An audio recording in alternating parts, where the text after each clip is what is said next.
Hi, this is, wow, that sounded like an astronaut, or maybe the president.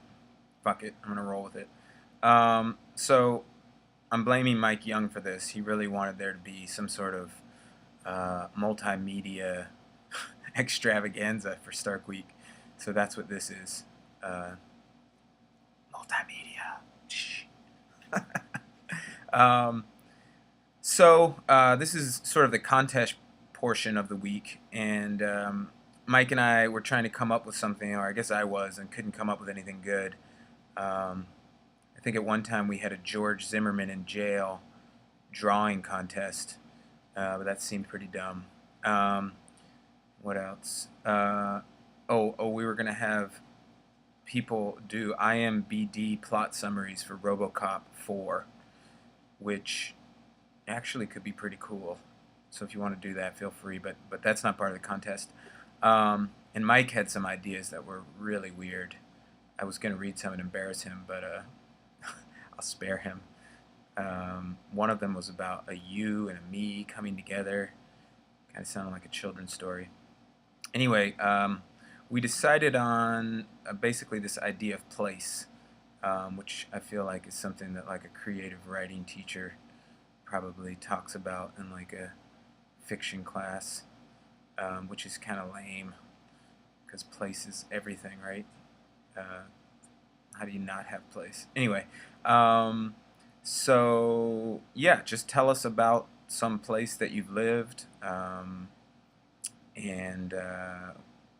make it relatively short. We don't want to read any essays here.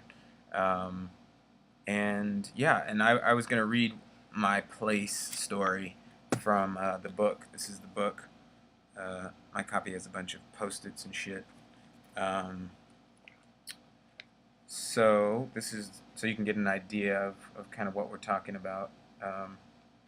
This is from this book called Self-Help Poems.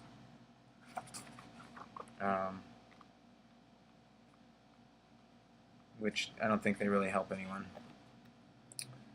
Did I ever tell you about where I lived in grad school?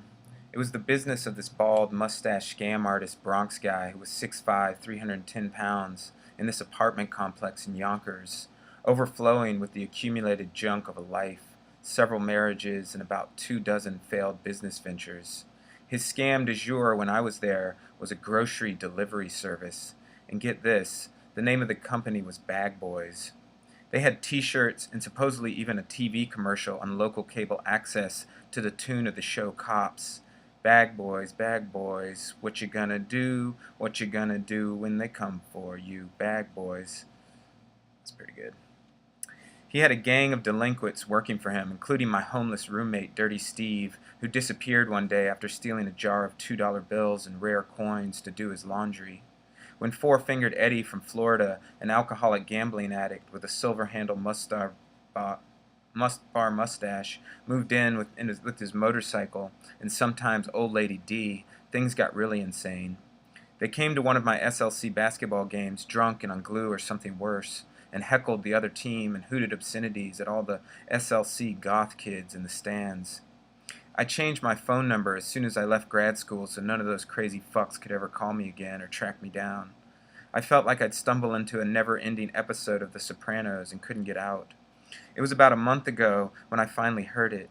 I was reading The Savage Detectives with the TV on in the background when I looked up to see some commercial which looked like an 80s video game where a pixelated bald man with a shopping cart bounced around the screen like one of those icons when you leave the DVD player on too long, and coming from what sounded like a blown speaker. Bag boys, what you gonna do? What you gonna do when we come for you? So that's my play story. And you know, you can make it up, you can lie, or you can tell the truth. But I think the truth might be more interesting. All right, I'm out.